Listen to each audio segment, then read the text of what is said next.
지난 2020년 7월 임대차법이 시행된 이후 3중, 4중 가격 현상이 서울 아파트 전세 시장에서 나타나고 있습니다.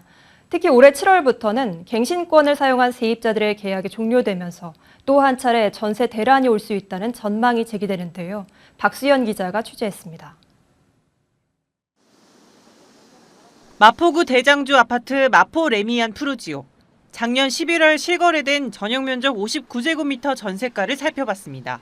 같은 달에 거래된 같은 단지, 같은 면적인데도 6억 원에서 10억 원까지 가격이 제각각이었고 최대 4억 원 이상 차이가 났습니다.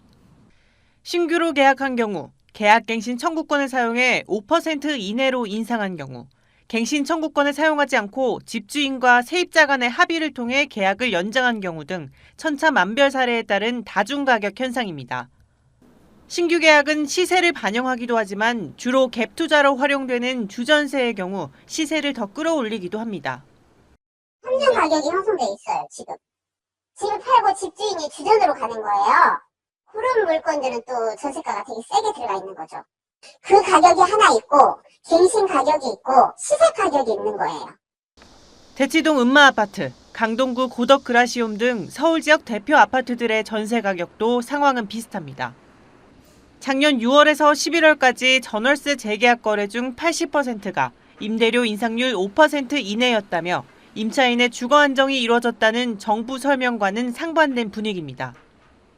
시장은 거래 절벽 속 전세 시장을 폭풍전야로 평가하고 있습니다. 갱신 청구권을 사용한 임차인들의 계약이 종료되기 시작하는 올해 7월 이후가 변곡점이 될 것이란 시각이 나옵니다. 올해 7월 말 이후로 신규 계약을 하는 집주인과 세입자들이 높아진 전세 가격으로 계약할 가능성이 높고 그게 결국에는 급격한 아파트 중심 전세 시세의 높은 상승률이나 매매 시장에 영향을 줄 수 있는 변수가 될 것으로 보입니다. 이런 상황에서 전세의 월세화 현상은 뚜렷해지고 있습니다.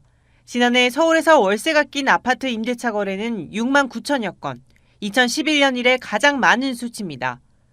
여기에 전세대출금리 상승까지 더해지며 당분간 세입자들의 부담은 가중될 것이란 비관론이 지배적입니다. 머니투데이 방송 박수연입니다.